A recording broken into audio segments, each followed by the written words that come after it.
It's Maria's Mutts and Stuff What a great idea! on iHeartRadio.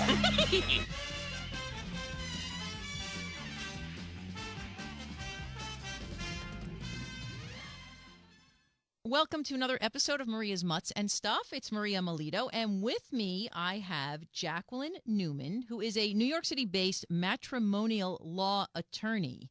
And she also has a new book out called Soon to Be Ex, A Woman's Guide to Her Perfect Divorce and Relaunch. I like that title. We have to talk about this book. So, Jacqueline, thank you for being on the podcast today. Thanks so much for having me. Absolutely. So let's talk about the title of the book and the book itself. Because I guess I should say, because I am divorced and I am a woman. So I guess when couples go through a divorce, it's very different for a woman than it is for a man, correct? It can be. I mean, one thing I also want to note is that I actually have also written a second book, which is Soon to Be Ex for Men. It's Preserving Wealth, Fatherhood, and Sanity During Divorce. Oh. So I've addressed both genders. Oh, look at you. Okay. So what are the similarities or what are the differences? Are there more similarities or more differences? There's actually more similarities. Okay. For the most part, everybody's concerned about their children. Mm-hmm. I mean, everybody walks into my office and says, the number one thing I want to protect is my children. Right. Now, while that's a similarity, the reasons and the theories behind it and the fears behind it are actually different, usually for genders. And I'm going to be a little stereotypical in this discussion and saying that we're going to assume that the woman, for the purposes of this, is the primary caretaker. Okay. And we're going to assume that the father is involved, but probably not the one that's changing every single diaper or making all the food and doing that sort of thing. So when you have those type of situations, you have the woman who, has dedicated a lot of her life, whether she works or not, has really kind of put a lot of her time, effort, and love into this child. And the idea that dad is going to come in, who really wasn't as involved from her perspective, Mm-hmm. and just take these kids away from her, Right. is very, very scary for her. Of course. So that's one of the things that you really get a lot of the women fear. And the men actually come in, and this is where they're similar but yet different. Uh-huh. The men come in, and they're also scared about their children, but they're scared because they haven't been there every day and they've been out working, that they're not going to get time with their children. And they feel they're going to be punished for the fact they were out in the workforce, and they're really scared that they're not going to have, good involvement with their children, and they're going to be cut out of their lives. So while they're both scared about the children, it's kind of a different perspective for each of them. Right, but it's still the same fear. That's very interesting, actually. So, yeah. So let's go full circle now, because my podcast is about animals.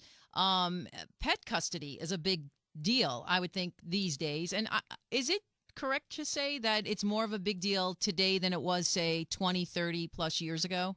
I would say so. I mean, I'm definitely seeing more issues that come up with about animals. I think what's happening is that a lot of people are getting married later in life. Mm-hmm. I think you have people that are, taking animals, and there's a lot less people that feel pressure to have children when they might not want to. Right. And so therefore they're just not doing so. And there are more women that are involved in the workforce, and therefore there is more people that are, as I said, choosing not to have children, and therefore they're choosing a lot of times to have pets, and those pets become their children. They call them the furry kids. Right. And people will fight to the death for their pets. No, it's true. I mean, I've read stories in the newspapers over the years about people fighting over the pets. And I mean, do the majority of the cases that you have dealt with, do people wind up sharing custody of the pet, or do you see more of like one person takes it more than the other person? Well, generally what I see is that when there are children involved as well, a lot of times the pets will follow the children. So if dad's with the kids Monday and Tuesday and mom's with the kids Wednesday and Thursday, it will go back and forth with the kids. It makes the kids more comfortable. It's a good sharing arrangement.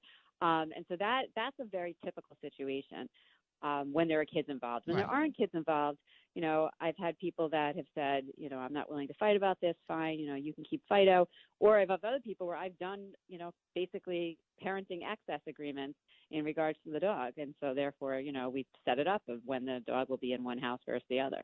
Wow. And do you think that's the majority of the cases when it's just a pet and no kids? No, I wouldn't say it's the majority of them. I think it definitely happens. Very often, if someone comes into the relationship with the pet, a lot of times people will just say, listen, I understand this is your pet, and therefore they'll kind of back off. So Right. I find that happens probably more often than not. But with, when they get the pet together, Sure. that becomes really the issue. Now, should people, just like people do prenups sometimes before they get married, do you think people should, and not like a prenup rather, but write something up when they first get the pet? I mean, I know that means like in the back of their head that they're not going to last, but is that a solution? I've never seen someone do that. Okay. I think, my guess is that they probably wouldn't, because you can't do, in a prenup, you can't dictate anything about kids. So I wonder if, giving that same mentality, I wonder if people did that. Let's say someone was abusive to the animal. Like, you don't know what's going to happen. And it's one of the reasons that they don't do things with kids. So you get married, let's say they say we're going to have joint custody of the pet in the event of a breakup. And then that person, your spouse gets into drugs and becomes abusive. Like, you're not going to agree to that at that point. You really can't be in a situation where you just don't know what's going to happen going forward. So therefore you don't know what the person's situation is going to be. And so you really want to look at the best interest of the animal during that time. Right. So there's really nothing that a couple should do, I guess, before they get a pet. I mean, I know it makes it sound like it's like a defeated thing. Like, let's get a pet, but we might split up. So let's figure this out. Right. Because you don't really go into marriage thinking it's going to split up, but it does, right? Is it still like 51% of marriages end in divorce? Is that correct? Is that number? That's what they say, but I think I actually would probably guess it's more, because you have a lot of people that are actually not getting married nowadays, and so you have a lot of people that are just in that family relationship where they're living together, they're buying property together, or they're having children together without actually getting married. So those people that break up, while it's the same, they go through the same process you would through a divorce, they're not going to be part of the data that people are collecting. Right. It's interesting. So, and this, I don't mean to like put you on the spot, but just off the top of your head, can you recall like the most outrageous pet custody situation that you've had to deal with, like something really crazy, extreme? I have something right now, actually. So yes, I can recall very, very clearly. Oh, cool. I'm dealing with a mediation right now where they're fighting about the pet, and the thing that's interesting about it is that this pet is very, very pampered, and so the real issue is really about what I'm calling doggy support. It's much more about who's going to pay for everything. This dog costs anywhere between $750 to $1,000 a week. It's in very, very hot daycares. Yes, oh my God. The dog, in fairness, the dog has some medical needs, but it also is, it's amazing. The dog walker comes constantly, and the dog has all this special food, and the dog goes to a doggy daycare. It gets groomed every week. It's really, your typical New York City craziness. So we're fighting about that. Wow, that's so crazy. That's a lot of. Like I have two dogs, and I can't imagine spending $1,000 a week in my head, between if they're going to daycare and being walked and all of that money per week. When do the owners ever have their dog? It's almost. It seems like yeah. Well, this dog flies also, so then we have airline ticket. It's really the dog flies. That's incredible. Oh my goodness. Are the couple? Is it like an amicable divorce, or are they really like at each other's? I'm sorry, I'm asking you all these like sensationalized questions, but I'm fascinated by it. It was much more amicable until we got up to the support, because in this situation, they're going to share custody of the dog, but. Right. The husband in this situation does not feel he should have to pay for the extravagant lifestyle of the dog, and it's very similar to a custody situation with a child, because she feels this dog needs all of these things, and he thinks it's sort of ridiculous.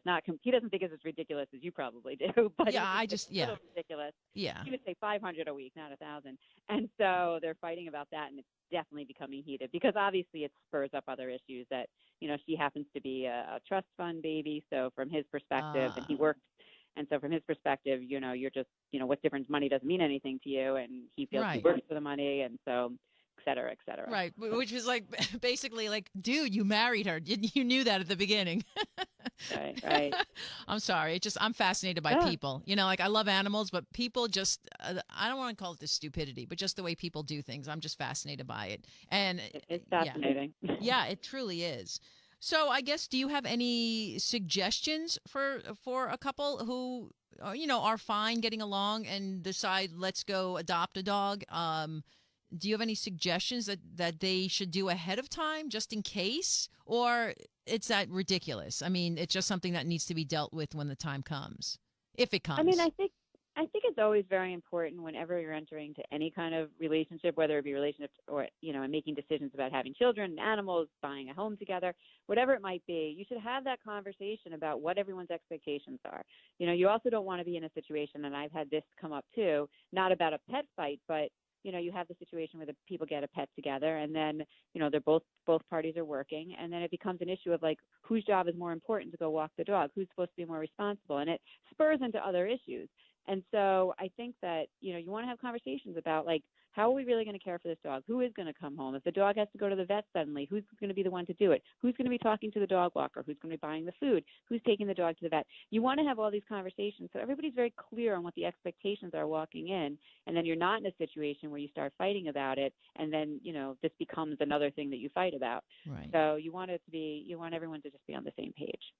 Wow. Right. That makes sense. Do most of the cases, I guess they can be solved in your office as opposed to going to court?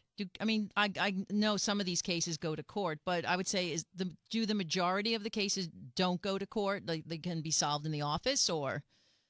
Absolutely. I would say the majority of all cases get solved in the office. Definitely the dog cases. It would be very expensive. Not to say it doesn't happen, but it'd be incredibly expensive to go to court and really battle about a dog, all the way through to the mat. So, yes, I think most things get settled in court. Get settled in an office. In an office, and yeah. Definitely, I'd say the pet ones do. Yeah, well, that's good. I think just I'm not laughing at it. I'm just laughing because I just feel like for it to go to court. I get it that people, when they get divorced, that sometimes they hate each other, and unfortunately, the animal gets thrown in the mix with it as well. Unfortunately, yep. Yeah. No, So it's very hard. You have to think, especially when you have someone that's going to be leaving the marital home, and the idea of leaving their pet behind, especially when I've had clients that have talked to me about how no one in the family would speak. I had a male client once who talked to me about how he would be fighting with his wife, his kids were fighting with him, everybody. The only love he felt he got from the home was from his dog. Aww. And it was really, really hard for him when he would basically, the dog stayed with the kids more so. And so he really didn't get to see his dog very often at all. This wasn't one of those situations where the dog went back and forth. And he was just like, as upset as he was about everything else, it was just the dog was just like, the icing on the cake. Sure. No, that makes complete sense. Of course. Huh. Human nature, right? What can we say? That's right. Well, there you go. There we go. Jacqueline Newman, thank you so much for being on the podcast. So the new book, or the book from February, is Soon to Be Ex, A Woman's Guide to Her Perfect Divorce and Relaunch. And your new book coming out, or is it out already? They both came out on Valentine's Day. Oh, they both did. Okay. And tell me the other title, the man's one. Soon to be Ex for Men, Preserving Wealth, Fatherhood, and Sanity During Divorce.